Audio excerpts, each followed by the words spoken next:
दिन की हर जरूरी खबर से आपको करने खबरदार, मैं हूं श्वेता सिंह।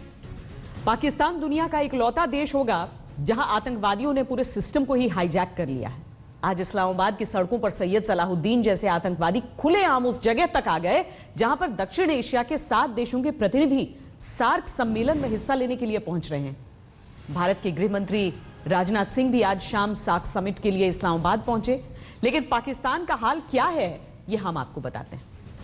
एक तरफ पाकिस्तान की सरकार भारत के गृह मंत्री का स्वागत कर रही है, दूसरी तरफ वही पाकिस्तान सरकार उन आतंकवादियों को खुली छूट दे रही है जिन्होंने कश्मीर से लेकर मुंबई तक और मुंबई से लेकर पठानकोट तक भारत का हर बार खून बहाया। सैयद सलाहुद्दीन और हाफिज सईद जैसे आतंकवादी खुलेआम सड़कों पर घूम रहे हैं और कश्मीर के बहाने भारत के खिलाफ जहर उगलने वाला प्रदर्शन कर रहे हैं। यह तस्वीर आज पूरी दुनिया को देख लेना चाहिए कि जो दुनिया आज आतंकवाद के खिलाफ लड़ने की कस्में खा रही है, उसी दुनिया में पाकिस्तान आतंक का खुला समर्थन करके किस तरह से दुनिया का कलंक बन चुका है। भारत का लोकतंत्र तो पाकिस्तान के इस आतंक तंत्र को हमेशा ध्वस्त करता रहा है और ध्वस्त करता रहेगा, लेकिन दुनिया को सोचना होगा कि आतंकिस्तान बन चुके पाकिस्तान का क्या इलाज करना चाहिए। कहने को तो नाम पाकिस्तान है, लेकिन हरकतें उसकी हर नापाक हैं। नाम पाकिस्तान है, लेकिन सारी हरकतें नापाक। ये बात पाकिस्तान सच करने में जुटा है। भारत के गृह मंत्री राजनाथ सिंह सार्क समिट के लिए पाकिस्तान पहुंचते इससे पहले ही पाकिस्तान के पालतू आतंकवादी उस जगह पर पहुंच गए जहां पर दक्षिण एशिया के 7 देशों के प्रतिनिधि 4 और 5 अगस्त को चर्चा करने वाले हैं। इस्लामाबाद में आतंकवादियों की भीड़ लेकर पहुंचा ये सैयद सलाहुद्दीन है, आतंकवादी संगठन हिजबुल मुजाहिदीन का सरगना। सैयद सलाहुद्दीन अभी तक पाकिस्तान के रावलपिंडी में सेना के संरक्षण में एक सेफ हाउस में रहता था और बाहर कम निकलता था, लेकिन अब सेना और सरकार की शह पर सैयद सलाहुद्दीन और आतंकवादी पाकिस्तान की राजधानी इस्लामाबाद की सड़कों पर खुलकर भारत के खिलाफ आतंक फैलाने की बातें कर रहे हैं। ये पाकिस्तान का आतंक तंत्र है। अब तो यही लग रहा है कि कहीं पाकिस्तान सरकार अपने मंत्रियों और अफसरों की जगह इन आतंकवादियों को ही सार्क समिट में ना बैठा दे, क्योंकि पाकिस्तान की सरकार ने तो इन आतंकवादियों के सामने सरेंडर कर दिया है। उनको तो किसी किस्म का प्रोटोकॉल या इस किस्म की चीज़ें तो उन्हें नज़र नहीं आ रही हैं, और ये जो कुछ भी हो रहा है वहाँ पे ये पाकिस्तान की सेना के बेहस पे हो रहा है, इसलिए कि ये सब लोग पाकिस्तान की सेना के स्ट्रेटेजी का सेट हैं। आतंकवादी सैयद सलाहुद्दीन इस्लामाबाद की सड़कों पर है तो सबसे बड़ा आतंकवादी हाफिज सईद अपने आतंकवादियों को लेकर लाहौर की सड़कों पर। हिजबुल मुजाहिदीन और जमात-उद-दावा जैसे आतंकवादी संगठनों ने जैसे पाकिस्तान को कब्जा कर लिया है। ये वही लोग हैं जो कश्मीर से लेकर मुंबई तक, मुंबई से लेकर पठानकोट तक भारत को आतंक के सैकड़ों जख्म दे चुके हैं। दहशतगर्दी में कौन मुलविस है? ये तंजीमें मुलविस हैं। मुंबई जितना बड़ा नुकसान पाकिस्तान को उस एक वाक़े का हुआ और 8 साल उस पे आप अपने वो जो केसेस हैं वो चल रहे हैं, बेवकूफ़ों की तरह आप दुनिया में अपना मजाक उड़वा रहे हैं केसेस ना ख़त्म करके। वही जब बात आप खुद कश्मीर के साथ उसका नाता जोड़ रहे हैं, इन लोगों को खड़ा करके स्पोक्स पर्सन चाहे खुद बने जो भी है, तो दुनिया तो यही देखेगी और देख के कहेगी कि वो तो फिर ठीक कहते हैं। दूसरी साइड के देखें जी, दहशतगर्दी का मामला है, वही लोग कश्मीर की बात करते हैं, तो मुंबई में मुलविस है हमारा ख्याल। पाकिस्तान दुनिया का इकलौता देश है जहां इस तरह आतंकवादी खुलेआम जंग, जिहाद और आतंक की बात कर रहे हैं। अगर पाकिस्तान को थोड़ी सी भी शर्म होती तो जो सैयद सलाहुद्दीन और हाफिज सईद सड़कों पर आतंकवादियों की भीड़ लेकर घूम रहे हैं वो जेल के अंदर होते। लेकिन पाकिस्तान को पता है कि भारत से किसी भी हाल में जीत नहीं सकता, तो वो इन आतंकवादियों को सामने लाकर छिप जाता है। पाकिस्तान अपने हर पड़ोसी देश के लिए सबसे बड़ा सिरदर्द बन चुका है। बांग्लादेश से लेकर अफगानिस्तान और ईरान तक सब पाकिस्तान की नापाक हरकतों से परेशान हैं, क्योंकि उसने आतंक का जो तंत्र बनाया है वो दूसरे देशों को जख्म देने के लिए बनाया है। ये है सच पाकिस्तान का। लेकिन पाकिस्तान कितना भी सैयद सलाहुद्दीन और हाफिज सईद जैसे आतंकवादियों को पालता पोसता रहे, कितना भी इन आतंकवादियों को भारत के खिलाफ जहर उगलने की शह और संरक्षण देता रहे, पाकिस्तान के इस आतंकी तंत्र के हर काले अरमान भारत के लोकतंत्र के सामने चकनाचूर होते रहेंगे। हालांकि जिस तरह पाकिस्तान के आतंकवादी खुलेआम सड़कों पर घूम रहे हैं, उससे सार्क समिट में आने वाले हर देश के प्रतिनिधि को बड़ा खतरा है, खासतौर पर भारत के गृह मंत्री राजनाथ सिंह को। पाकिस्तान में हो रहे सार्क सम्मेलन में एजेंडे के अलावा भी एक तरीके का दिमागी जंग होगा, जहां भारत इस पूरे मंच से पाकिस्तान समर्थित आतंकवाद की कलई खोलने का प्रयास करेगा, तो वहीं पाकिस्तान इस मंच का सहारा लेते हुए कश्मीर का राग अलाप सकता है। ऐसे में भारत का हर एक कदम इस सम्मेलन के लिहाज से महत्वपूर्ण होगा। दिल्ली से कैमरामैन राकेश कुमार के साथ जितेंद्र सिंह, आज तक। पाकिस्तान में भारत के गृह मंत्री राजनाथ सिंह के दौरे को लेकर बहुत टेंशन है। पाकिस्तान की जमीन पर पाकिस्तान की पोल खोलने के लिए भारत ही नहीं, अफगानिस्तान और बांग्लादेश भी तैयार हैं। इसीलिए पाकिस्तान को चिंता हो रही है कि वो जिस तरह से आतंकवादियों का खुला समर्थन कर रहा है, उससे वो क्या मुंह लेकर सार्क के मंच पर आतंकवाद के खिलाफ बात कर सकेगा। क्योंकि सार्क की ये मीटिंग गृह मंत्रियों की मीटिंग है, जिसमें आतंकवाद और क्षेत्रीय सुरक्षा ही चर्चा के सबसे बड़ा मुद्दा है।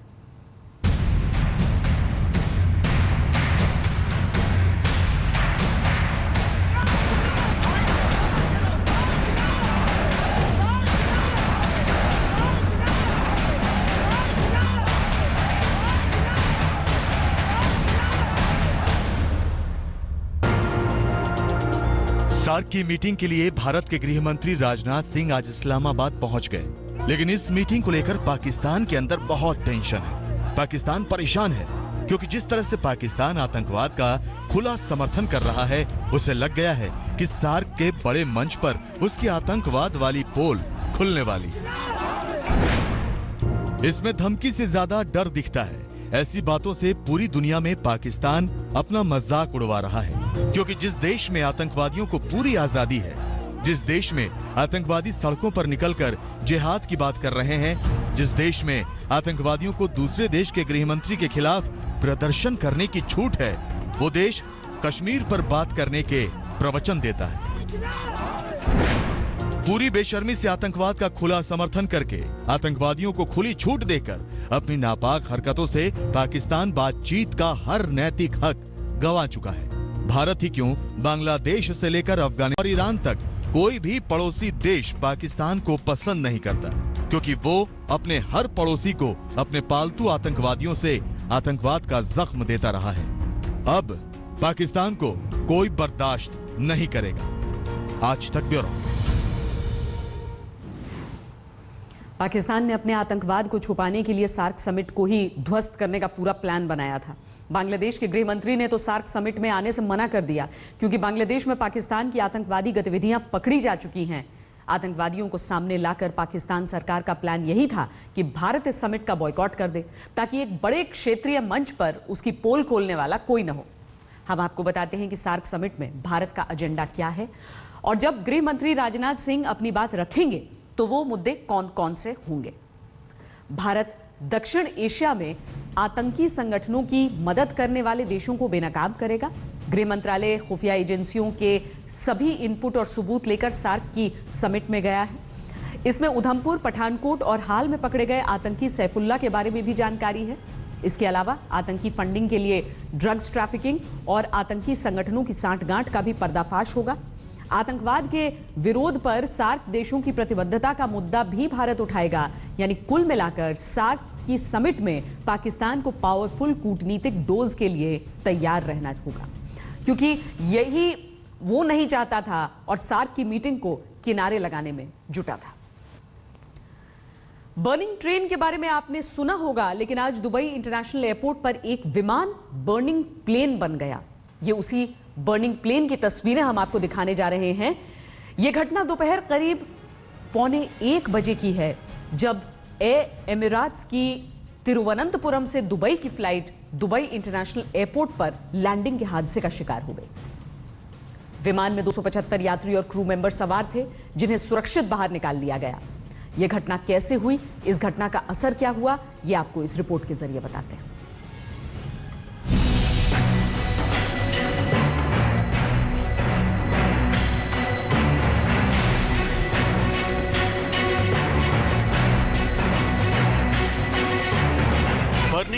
की ये तस्वीरें दुबई एयरपोर्ट की हैं, जहां भारत के तिरुवनंतपुरम से दुबई पहुंची एयर एमिरेट्स एयरलाइंस की फ्लाइट ने क्रैश लैंडिंग की और फिर उसमें आग लग गई। पहले प्लेन में हुआ एक धमाका और फिर उसमें आग लग गई। देखिए कैसे विमान के आगे का हिस्सा धू धू करके जल रहा है। देखिए कैसे आसमान में काले धुएं का गुबार उठ रहा है। देखिए कैसे विमान के 2 टुकड़े हो गए। ये तस्वीरें दिल दहला देने वाली हैं। गनीमत रही कि वक्त रहते विमान के यात्रियों को सुरक्षित बाहर निकाल लिया गया। दुबई एयरपोर्ट पर एयर एमिरेट्स के विमान के साथ इस अनहोनी की शुरुआत दोपहर 1:15 बजे हुई। जब तिरुवनंतपुरम से उड़कर विमान ने दुबई एयरपोर्ट पर लैंड किया तो विमान आगे की तरफ झुक गया। इसके बाद तुरंत इमरजेंसी गेट खोल दिए गए। पैसेंजर्स में भगदड़ मच गई।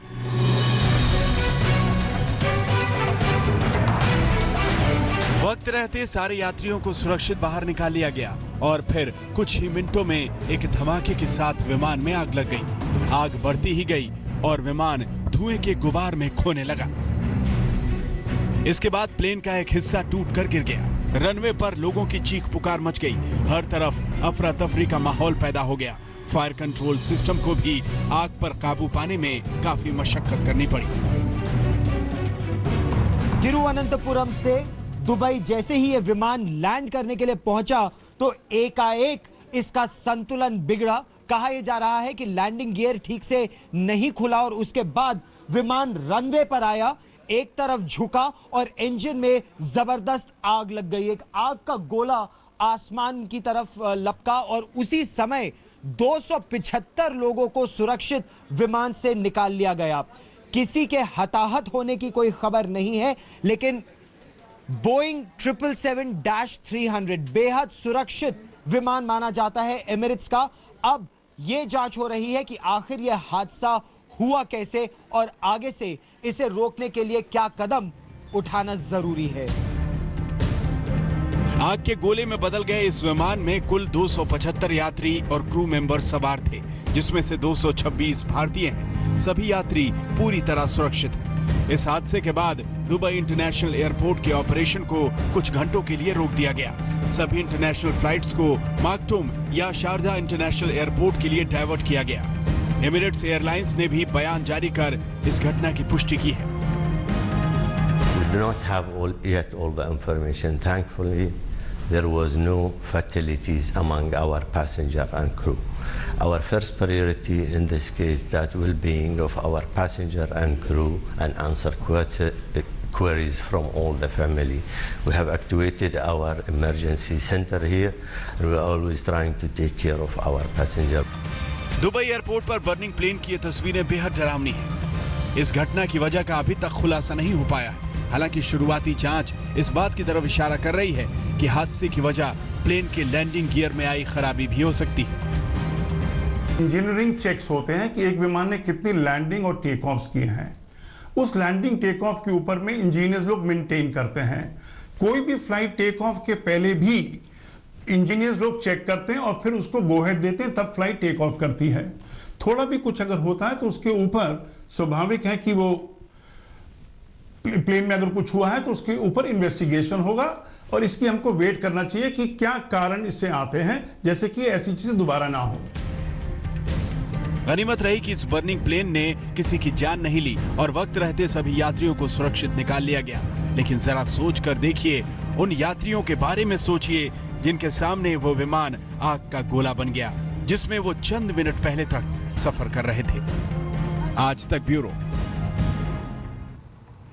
शुक्र है कि दुबई में बर्निंग प्लेन बनी एमिरेट्स की फ्लाइट में सभी यात्री सुरक्षित बच गए, लेकिन इस हादसे ने हवाई सफर में सुरक्षित यात्रा की गारंटी पर सवाल उठा दिए, जो कि दुनिया भर में सफर का सबसे सुरक्षित यातायात मानी जाती है। दुनिया की 25 सबसे बड़ी एयरलाइंस पर हुई स्टडी रिपोर्ट के मुताबिक 54 लाख हवाई सफर में से एक बार जानलेवा हवाई हादसा होता है। दुनिया भर में होने वाले 36% हादसे प्लेन की लैंडिंग के वक्त होते हैं, जैसा कि आज एयर एमिरेट्स के फ्लाइट के साथ भी हुआ। रिसर्च ये भी बताती है कि 80% हवाई हादसे उड़ान के पहले 3 मिनट या फिर आखिरी 8 मिनट के दौरान होते हैं। अगर कोई प्लेन क्रैश होता है तो उसमें सफर कर रहे औसतन 24% यात्रियों की ही जान बच पाती है। यानी 2012 में आई एक इंटरनेशनल स्टडी रिपोर्ट के मुताबिक हवाई हादसे के दौरान पीछे की सीटों पर बैठे यात्रियों के बचने की संभावना आगे की सीटों पर बैठे यात्रियों के मुकाबले 40% ज्यादा होती है। प्लेन क्रैश की घटनाएं भले ही कम होती हों, लेकिन हवा में उड़ते प्लेन में जरा सी गलती भी जानलेवा साबित हो सकती है। इंग्लैंड की यूनिवर्सिटी ऑफ लेस्टर की स्टडी रिपोर्ट के मुताबिक दुनिया भर में होने वाले 50% विमान हादसे पायलट की गलती की वजह से होते हैं। विमान के उपकरणों में आई खराबी प्लेन क्रैश की 20% घटनाओं के लिए जिम्मेदार होती है। 10% विमान हादसे मौसम की खराबी की वजह से होते हैं और 20% विमान हादसों की वजह एयर ट्रैफिक कंट्रोलर की गलती या अन्य मानवीय भूल चूक की वजह होती है। दुबई में एयर एमिरेट्स के साथ हुई अनहोनी ने हवाई यात्रियों के मन में डर तो पैदा कर ही दिया है, लेकिन आंकड़े बताते हैं कि हवाई यात्रा अब पहले से ज्यादा सुरक्षित हो गई है। अमेरिका के एविएशन सेफ्टी नेटवर्क की स्टडी रिपोर्ट के मुताबिक हवाई यात्रा के लिहाज से साल 2015 सबसे सुरक्षित साल रहा। साल 2015 में 16 घातक विमान हादसे हुए, जिनमें 560 लोगों की मौत हुई। साल 2014 में जानलेवा प्लेन क्रैश की 21 घटनाओं में 990 लोगों की मौत हुई थी। साल 1972 एविएशन इतिहास का सबसे मनहूस साल था, जब 72 प्लेन क्रैश में 2370 लोगों की मौत हो गई थी। एविएशन इतिहास के सबसे घातक दशकों की लिस्ट पर गौर करें तो 1960 के दशक में प्लेन क्रैश की घटनाओं में 13,692 लोगों की मौत हुई थी। 1970 के दशक में यह संख्या बढ़कर 16,766 हो गई। 1980 के दशक से प्लेन क्रैश की घटनाओं में कमी आई और उसके बाद से जो आंकड़ा है वो घटता हुआ आपको दिखेगा।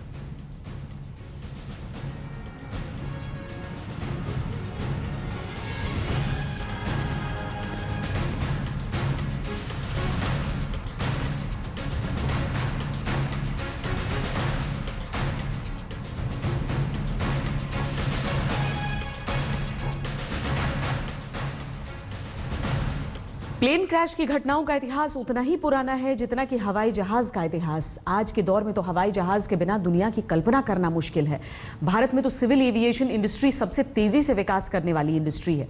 रिपोर्ट्स के मुताबिक वित्त वर्ष 2015-16 के दौरान भारत में 8.5 करोड़ से ज्यादा लोगों ने हवाई सफर किया। यह संख्या वित्त वर्ष 2014-15 के मुकाबले 21.3% ज्यादा है, जब 7 करोड़ से ज्यादा लोगों ने हवाई यात्रा की थी। Centre for Asia Pacific aviation का अनुमान है कि अगले वित्त वर्ष यानी 2017-18 के दौरान भारत में हवाई यात्रा करने वाले लोगों की संख्या 10 करोड़ से ऊपर होगी।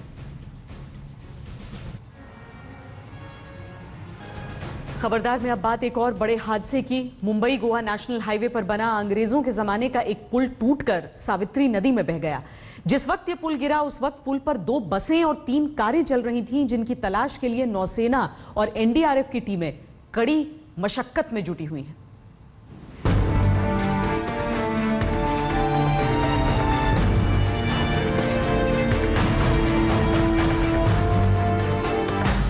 फिर बरपा कुदरत का कहर। पानी की रवानी ने पुल तोड़ डाला। पुल टूटने से नदी में समा गई 2 बस 2 कार। पानी में गुम है दर्जनों जिंदगी।